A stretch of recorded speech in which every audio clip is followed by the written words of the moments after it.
The sea is calm tonight. The tide is full, the moon lies fair. Upon the straits, on the French coast, the light gleams and it's gone. The cliffs of England stand glimmering and vast, out in the tranquil bay. Come to the window, sweet is the night air. Only from the long line of spray, where the sea meets the moon-blanched land, listen, you hear the grating roar of pebbles, which the waves draw back and fling, at their turn, up the high strand, begin and cease, and then again begin, with tremulous cadence slow, and bring the eternal note of sadness in.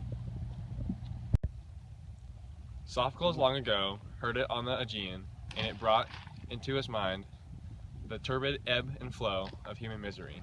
We find also in the sound a thought, hearing by this distant northern sea. The sea of faith was once too at the full and round earth's shore, lay like the folds of a bright girdle furled, but now I only hear its melancholy, long withdrawing roar, retreating to the breath of the night down the vast edges drear and naked shingles of the world. Ah, love, let us be true to one another, for the world, which seems to lie before us like a land of dreams, so various, so beautiful, so new, hath really neither joy, nor love, nor light, nor certitude, nor peace, nor help for pain, and we are here as on a darkling plain, swept with confused alarms of struggle and flight, where ignorant armies clash by night.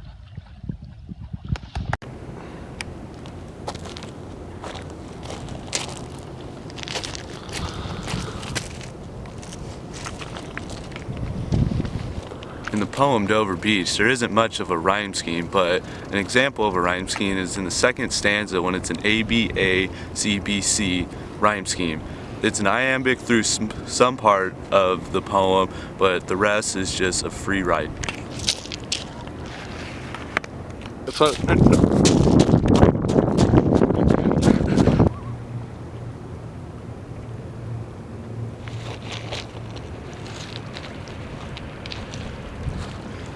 Matthew Arnold was born on December 24th, 1822, and died on April 15th, 1888.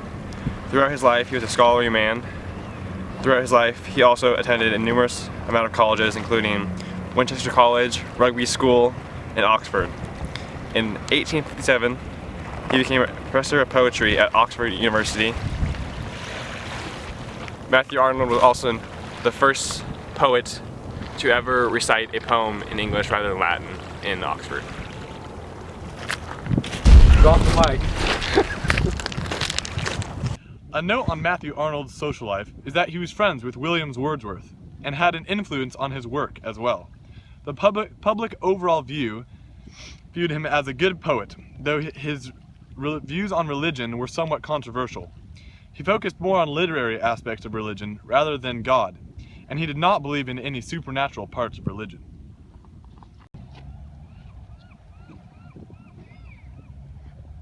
Matthew Arnold is considered a romantic poet in a couple of reasons.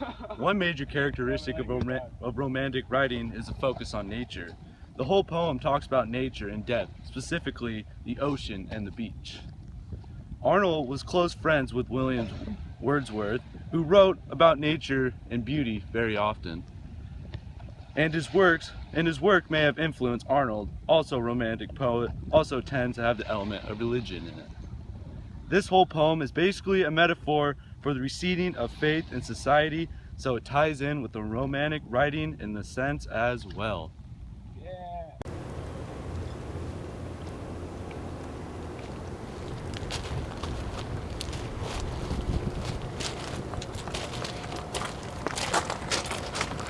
Matthew Arnold grew up in a time just after the scientific revolution, where education was becoming more valued. Because of this, more and more people were viewing things such as nature and creation in a more scientific way. People were trying to describe how things happened rather than having faith that they were just made that way. For example, theories of the Big Bang Theory were beginning to be taught. Matthew Arnold recognized this increase in scientific views and the resulting decrease in faith, and he wrote about it in his poem, Dover Beach.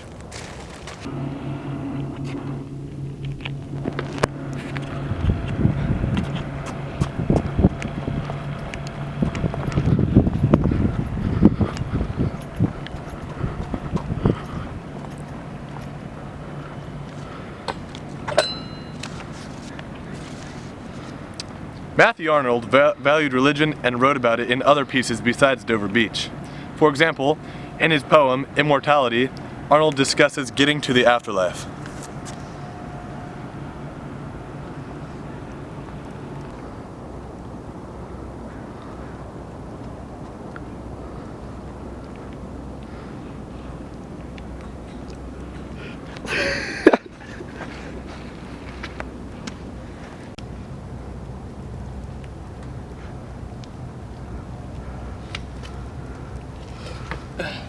In this stanza, Arnold uses rich imagery to paint a picture in the reader's mind. It is known that the narrator is sitting with someone at Dover Beach, in England. They can see the lighthouse far in the distance on the French coast. Around the middle of the paragraph, the writer uses the word "listen" with an exclamation point, and it grabs the reader's attention, and almost makes it feel as if the reader were in the moment. Arnold uses these phrases throughout the poem, like "come to the window" and "let us be true to another." The poem ends talking about the waves throwing pebbles up the beach and then rolling back down in an endless cycle. At first, this looks like another observation the narrator's making, but it is later revealed that the ocean and its movements have a different meaning.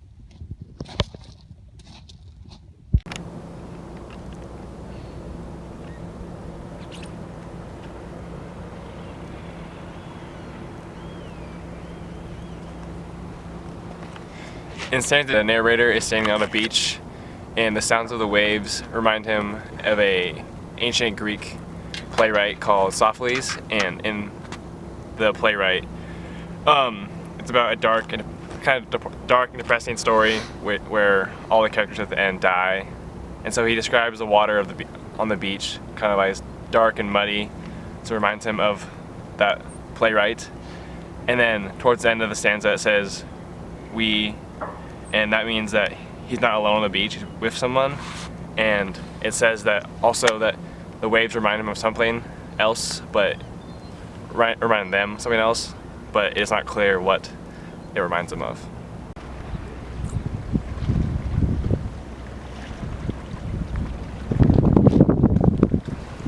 The ocean described in the first two stanzas is a metaphor for the sea of faith. Faith is receding because of the scientific views of the scientific resolution. When Matthew Arnold describes the waves going in and out, that's when he's describing about faith and religion.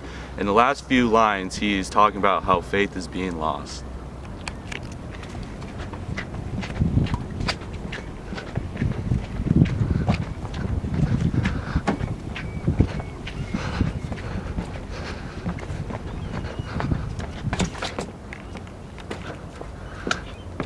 In the last stanza, Matthew Arnold talks about his lover again. He says, "Ah, love, let us be true to one another." If the world can't keep its faith, or if the world's faith is changing, then hopefully their love can stay the same. He also refers to the world as a land of dreams, as in there are many ideas to believe in, such as scientific reasoning or believing in your religion. Also, dreams can refer to the world as being unreal. But in reality, there's nothing to look forward to, and it cannot be helped. When he says, hath really neither joy, nor love, nor light. And here we are, as on a darkling plain, he refers to the earth, as he does not like the new scientific reasoning. He is swept with confused alarms of struggle and fight. In this, he talks about fighting, about the ideas. Also, near the middle of the stanza, Arnold uses the word "so" to emphasize the words various, beautiful, and new. Finally, in the end, when he says ignorant army, Arnold is talking about society in general. Possibly by saying ignorant, he's talking about how scientists think they know everything about the world and they have an explanation for why everything happens. But what they don't realize and see is the true beauty in things. And the mood of this passage ends with being dark and hopeless and scared that Matthew Arnold cannot come back to his religion, just like the sea.